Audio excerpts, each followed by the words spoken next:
आज हम लोग पढ़ेंगे राजनीतिक सिद्धांत। और राजनीतिक सिद्धांत क्या है? पहले लोग क्या थे? पहले आदिमानव की तरह रहते थे जंगलों में। फिर धीरे धीरे लोगों को समझदारी आई कि हमें एक साथ रहना चाहिए, तो फिर इससे लोगों ने साथ रहना चालू किया। जब साथ रहना शुरू किया तो धीरे धीरे क्या हुआ? सोसाइटी का निर्माण हुआ। अगर आपको राजनीति विज्ञान समझना है कि राजनीति विज्ञान को कैसे समझाया जाए या समझा जाए, राजनीति विज्ञान है क्या, क्यों पढ़ा जाता है उसको, तो आपको राजनीतिक सिद्धांत सबसे जरूरी होता है समझना सबसे पहले। क्योंकि राजनीतिक सिद्धांत जो है वो यह समझाता है कि राज्य का निर्माण कैसे कैसे हुआ है, क्यों हुआ है, और राज्य में और व्यक्ति में कैसा संबंध होना चाहिए। अगर राज्य में और व्यक्ति में बेहतर संबंध रहेगा तो राज्य ज्यादा दिनों तक चलेगा, वो शासन व्यवस्था ज्यादा दिनों तक चलेगी। अगर बेहतर संबंध नहीं रहेगा, एक को ज्यादा अधिकार दे दिया गया, एक को कम अधिकार दिया गया, मतलब सरकार को अगर ज्यादा अधिकार दे दिया जाए तो वो नागरिकों को क्या करेगी? मूल अधिकारों का हनन कर लेगी, उनके जो उनके जीवन के लिए आवश्यक है, जैसे कि कोरिया की सरकार जो है किम जोंग उन वाली। और अगर सरकार को कोई अधिकार ही ना हो तब भी मूल अधिकारों का हनन हो जाएगा लोगों के। जैसे कि सरकार पावरफुल ही नहीं थी अफगानिस्तान की, तो वहां पे तालिबानियों ने कब्जा कर लिया। तो सरकार में बैलेंस बनाना बहुत जरूरी होता है। अब सरकार क्या है, सरकार कहां से आई, राज्य क्या है, सरकार बनी कैसे? पहले लोग जंगलों में रहते थे, पढ़े लिखे नहीं थे, तो उनको ये पता नहीं था, वो बहुत मासूम थे। रूसो कहता है कि वो नोबेल सैवेज कहता है उनको, कहता है कि वो तार्किक नहीं थे, बहुत मासूम थे, वो प्रकृति के समीप रहते थे, ज्यादा चीजों की उनको आवश्यकता नहीं थी, तो वो बहुत खुश रहते थे। लेकिन बाद में धीरे धीरे क्या हुआ? सोसाइटी का निर्माण हुआ, सोसाइटी बनी, तो किसी ने कहा भाई ये मेरी जमीन है, किसी ने कहा ये मेरी है, किसी ने कहा ये मेरा पेड़ है, किसी ने कहा ये मेरा है। तो सबने कब्जा करना चालू कर दिया, और जब सभी ने कब्जा करना चालू कर दिया तो एक दूसरे में क्या हुआ? झगड़ा होना शुरू हो गया। तब किस चीज की जरूरत महसूस हुई? कुछ संस्थाओं की, कुछ इंस्टीट्यूशंस की, जो क्या करें, हमारे लिए कानून बनाएं, न्याय व्यवस्था स्थापित करें। तो राज्य की उत्पत्ति की एक सोशल कॉन्ट्रैक्ट थियरी है जिसको हॉब्स, लॉक, रूसो ने दिया है। वो कहते हैं कि लोगों ने मिलकर समझौता किया और क्या क्या बनाया? स्टेट बनाया। क्या बनाया? राज्य बनाया। राज्य का मतलब यहां पे मध्य प्रदेश, बिहार, राजस्थान, यूपी से नहीं है। राज्य का मतलब यहां पे एक देश से है। तो राज्य का निर्माण हुआ ऐसे ही, और लोगों ने क्या बनाया? फिर अपने लिए एक संविधान बनाया। फिर उस संविधान के अनुसार शासन व्यवस्था चलाई जाने लगी, और उस संविधान को सभी ने सहमति प्रदान की कि भाई इस प्रकार से इन नियमों कानूनों पर सबको बराबर रूप से ये नियम कानून लागू होंगे और सभी इनको फॉलो करेंगे। तो ये रहा राज्य का विकास। पहले लोकतंत्र यूनान में था उस टाइम पे, लेकिन प्लेटो को वो पसंद नहीं आया, अरस्तु को वो पसंद नहीं आया। अरस्तु ने कहा संवैधानिक शासन होना चाहिए। संवैधानिक क्यों? क्योंकि भाई एक व्यक्ति के विवेक पर भरोसा नहीं किया जा सकता। एक व्यक्ति अगर बहुत बौद्धिक, बहुत समझदार भी है तो उसकी बुद्धि कब खराब हो जाए कुछ पता नहीं है। वो कहता है कि सद्भावना और शक्ति दोनों ज्यादा दिनों तक साथ नहीं रह सकते। इसको अरस्तु कहता है कि जिसके पास पावर हो जाएगी वो विनम्र नहीं रह जाएगा ज्यादा दिनों तक। ये आप देख सकते हैं अपने आसपास लोगों में। तो प्लेटो ने क्या कहा था? दार्शनिक शासक बनाया था, एक फिलोसफर किंग बनाया था कि भाई एक राजा होगा, वो डिसाइड करेगा हर चीज, क्योंकि वो बौद्धिक होगा, वो पढ़ा लिखा होगा। तो हमेशा से विचारकों ने कहा, जैसे प्लेटो और अरस्तु ने तो लोकतंत्र की आलोचना की, उन्होंने कहा कि प्लेटो ने कहा कि राजतंत्र स्थापित किया जाए, और अरस्तु कहता है पॉलिटी बनाई जाए। पॉलिटी मतलब अभिजात तंत्र मतलब पढ़े लिखे लोग शासन करेंगे, लेकिन संविधान के अनुसार शासन करेंगे। वो अरस्तु बहुत ही तार्किक व्यक्ति था, उसको रूढ़िवादी विचारक माना जाता है, लेकिन अरस्तु के राजनीति विज्ञान में जो भी विचार हैं, जो उसने अपने विचार दिए, वो आज भी प्रासंगिक समझ में आते हैं, प्रासंगिक नजर आते हैं वो सभी को। संविधानवाद पर उसने जो विचार दिया, उसको तुलनात्मक राजनीति का पिता कहा जाता है अरस्तु को। अरस्तु को राजनीति विज्ञान का पिता कहा जाता है, प्लेटो को राजनीति दर्शन का पिता कहा जाता है। तो अरस्तु ने जो भी विचार दिए, सोसाइटी पर जो विचार दिया, क्रांति से संबंधित जो भी विचार दिया, बहुत शानदार। कुछ विचारधाराएं मानती हैं कि व्यक्ति को पूरी तरीके से कंट्रोल किया जाए, और कुछ मानती हैं कि व्यक्ति को स्वतंत्र छोड़ दिया जाए पूरी तरीके से, क्योंकि व्यक्ति विवेकशील प्राणी है। तो आप लोगों को क्या लगता है कि व्यक्ति विवेकशील प्राणी है, उसको स्वतंत्र छोड़ देना चाहिए? तो क्यों नहीं छोड़ना चाहिए? हाँ, तो इसलिए नहीं छोड़ना चाहिए कि व्यक्ति अपने मन का करने लगेगा। जैसा अरस्तु ने कहा था ना कि अगर व्यक्ति के पास पावर है तो वो कुछ भी करेगा, वो कुछ भी करना चाहेगा अपनी इच्छा से। तो राजनीति सिद्धांत जो है, देखिए, राज्य के माने जाते हैं क्या? 4 आवश्यक तत्व। क्या? व्यक्ति या जनता, और जमीन या भूमि, सरकार या गवर्नमेंट, और सॉवरेनिटी या संप्रभुता। संप्रभुता सबसे आवश्यक तत्व है इसमें से। तो जो भी विचारधाराएं आई राजनीतिक सिद्धांत में, जो भी विचार दिए गए, इनके मूल में हमेशा यही रहा, जो भी विचारधाराएं आई, विचारधारा वो होती है जब एक ही विचार दिया जाए एक व्यक्ति द्वारा, और उस पे कई लोग अपना अपना विचार दें थोड़ा सा परिवर्तन करके, उसको विचारधारा कहते हैं। तो जो भी विचारधाराएं आई, तो उन्होंने यह बताने का प्रयास किया या कहने का प्रयास किया ये कि किस प्रकार की शासन व्यवस्था में लोगों को ज्यादा अधिकार मिलेंगे, कैसे बैलेंस बनाया जाए। किसमें बैलेंस बनाया जाए? कि सरकार को कितनी पावर दी जाए, व्यक्ति को कितनी पावर दी जाए। मैंने कहा ना कि जहां पे सरकार को ज्यादा पावर दे दी जाएगी, जैसे कि कोरिया में किम जोंग वाला, वहां के तानाशाह है किम जोंग, तो वहां पे लोगों के अधिकार सुरक्षित नहीं है, तानाशाही है। लेकिन जहां पे सरकार बहुत कमजोर होगी, जैसे कि अफगानिस्तान में, तो फिर वहां पे भी क्या होगा? कब्जा हो जाएगा। तो इससे बचने के लिए और ये बैलेंस बनाए रखने के लिए कि ऐसी सरकार स्थापित की जाए कि उसमें व्यक्ति के भी अधिकार सुरक्षित रहें और राज्य भी पावरफुल बना रहे, तो कुछ विचारधाराएं हैं वो कहती हैं कि व्यक्ति को पूरी तरीके से स्वतंत्र छोड़ देना चाहिए, क्योंकि वो विवेकशील प्राणी है। महात्मा गांधी कहते हैं कि व्यक्ति विवेकशील प्राणी है और उसको स्वतंत्र छोड़ दिया जाए, समाज में वो रह सकता है, समाज को वो ऑपरेट कर सकता है अच्छे से, एक दूसरे से मिलकर लोग रह सकते हैं। तो देखिए, सबसे पहले जो पूरी तरीके से स्वतंत्र छोड़ देना चाहती हैं जो विचारधाराएं व्यक्ति को, वो इस तरफ हैं। फिर धीरे धीरे ये बैलेंस बनाती हैं, जैसे उदारवाद, उपयोगितावाद, ये इसमें बैलेंस बनाती हैं। फिर लेकिन व्यक्ति की स्वतंत्रता धीरे धीरे कम होकर यहाँ पे क्या आ जाती है? ये विचारधारा मानती है कि व्यक्ति को बिल्कुल भी स्वतंत्रता नहीं मिलनी चाहिए और राज्य जो चाहे सिर्फ वही करे। मोनार्की या फासीवाद या तानाशाही को सपोर्ट करती हैं ये। तो देखिए, सबसे पहले इसमें कौन आता है? अराजकतावाद या एनार्किस्ट आते हैं इसमें। एनार्किस्ट क्या मानते हैं? अराजकतावादी क्या मानते हैं? ये मानते हैं कि व्यक्ति जो है विवेकशील प्राणी है, समाज में लोग रह सकते हैं एक साथ में, राज्य सिर्फ शोषण करता है लोगों का, इसलिए राज्य को खत्म कर देना चाहिए, सिर्फ सोसाइटी होनी चाहिए और लोग अपने हिसाब से रह लेंगे। ये अराजकतावाद मानता है। इसके सपोर्टर कौन कौन से हैं? लियो टॉलस्टॉय हैं, थोरो हैं, महात्मा गांधी जी हैं। महात्मा गांधी अपने आप को दार्शनिक अराजकतावादी कहते हैं। अगर आप यूजीसी नेट का पेपर दिए होंगे या फिर पीजीटी का पेपर देते होंगे तो उसमें ये क्वेश्चन इस टाइप के पूछे जाते हैं कि महात्मा गांधी स्वयं को क्या कहते हैं, अराजकतावादी या फिर दार्शनिक अराजकतावादी। तो प्लेटो की तरह गांधी जी ने भी अपना सिद्धांत दिया था आदर्श राज्य का, जिसको वो राम राज्य कहते हैं, और प्लेटो ने भी एक उपादर्श राज्य कहा था। तो गांधी जी भी उपादर्श राज्य कहते हैं, बात करते हैं। गांधी जी पहले तो आदर्श राज्य की बात करते हैं कि भाई राज्य को खत्म कर दिया जाए, लेकिन बाद में कहते हैं नहीं, राज्य होना चाहिए क्योंकि जरूरी है वो।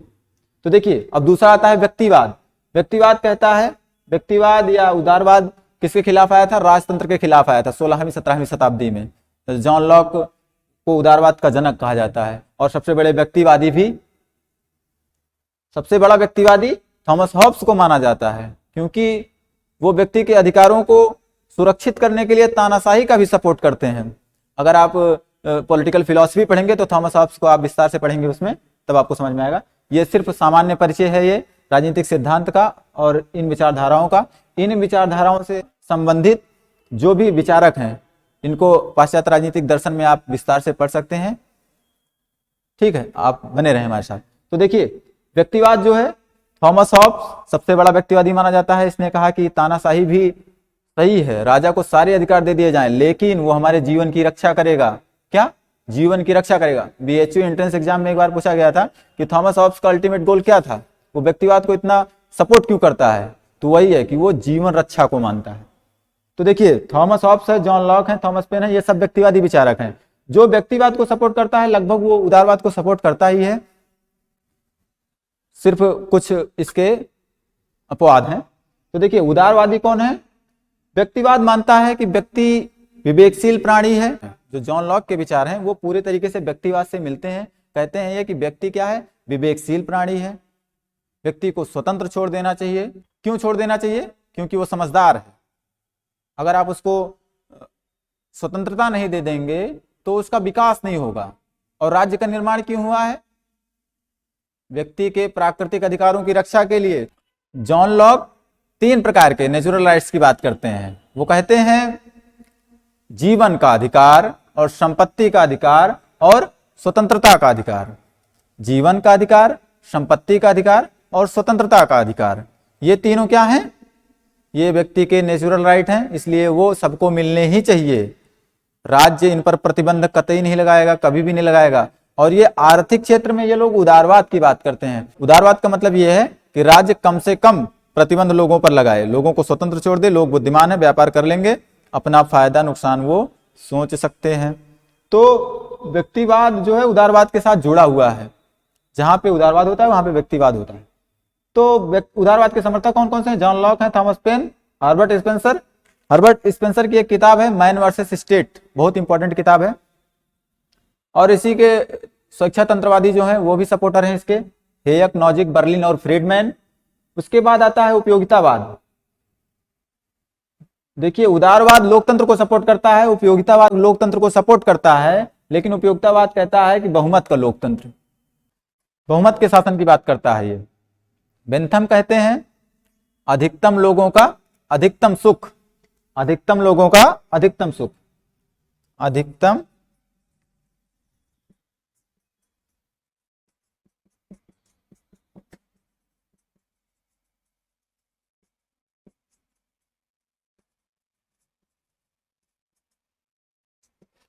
ये कहते हैं कि जिस काम में ज्यादा आनंद की प्राप्ति हो या प्लेजर की प्राप्ति हो वही काम आप करें। जैसे कि कोई कानून अगर बनाया जा रहा है तो आप देखें कि उससे ज्यादा लोगों को फायदा हो रहा है या ज्यादा लोगों को नुकसान। अगर ज्यादा लोगों को फायदा हो रहा है तो वो काम आप कर डालें। ये माप तौल बताते हैं कि आपको माप तौल करनी चाहिए इस बात की कि आप जो काम करने जा रहे हैं उससे ज्यादा हमें फायदा होगा या ज्यादा नुकसान होगा। अगर जिसमें ज्यादा फायदा हो रहा हो वही आप काम करें। तो उपयोगितावाद में थोड़ा सा सुधार किया जॉन स्टुअर्ट मिल ने, वो बेंथम के शिष्य थे। जॉन स्टुअर्ट मिल का सिद्धांत जो है स्वतंत्रता पर बहुत विस्तार से है, बहुत शानदार तरीके से उन्होंने स्वतंत्रता को समझाया है। पब्लिक स्फेयर और प्राइवेट स्फेयर का जो मामला है उसमें कि स्वतंत्रता 2 प्रकार की। तो देखिए, बेंथम और मिल उपयोगितावादी हैं। उपयोगितावादी विचार ब्रिटेन में ही इसका विकास हुआ। उसके पहले भी यूनान में उपयोगितावाद कुछ विचारक थे, वो मानते थे उपयोगितावाद को। फिर देखिए आदर्शवाद आता है। आदर्शवादी विचारक जो थे प्रमुख रूप से कांट, हीगल, ग्रीन, ब्रेडले और बोसांके, ये सब आदर्शवादी विचारक हैं। पुराने जो आदर्शवादी विचारक थे वो थे प्लेटो और अरस्तु, और जो आधुनिक आदर्शवाद का पिता माना जाता है वो कांट को माना जाता है।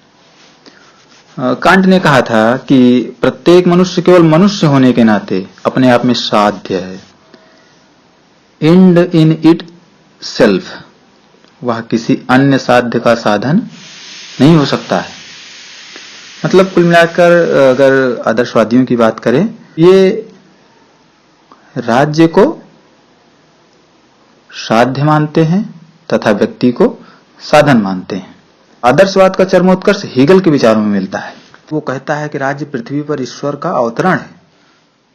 मतलब राज्य जो कहे आप वो सीधे करते रहें।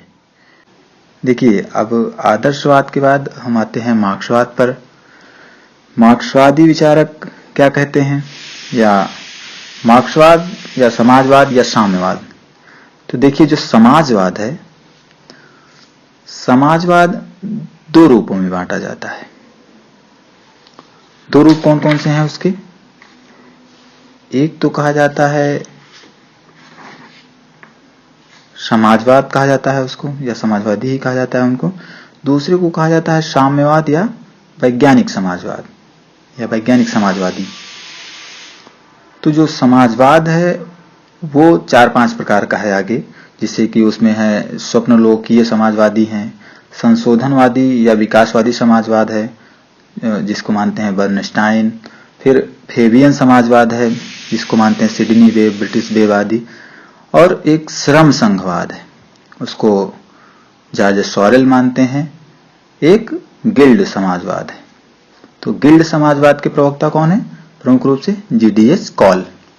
देखिए, अभी असिस्टेंट प्रोफेसर का पेपर हुआ था, तो उसमें जीडीएस कॉल का एक कथन पूछा गया था। तो जीडीएस कॉल कहते हैं कि आर्थिक स्वतंत्रता के बिना राजनीतिक स्वतंत्रता बेकार है या मिथक है।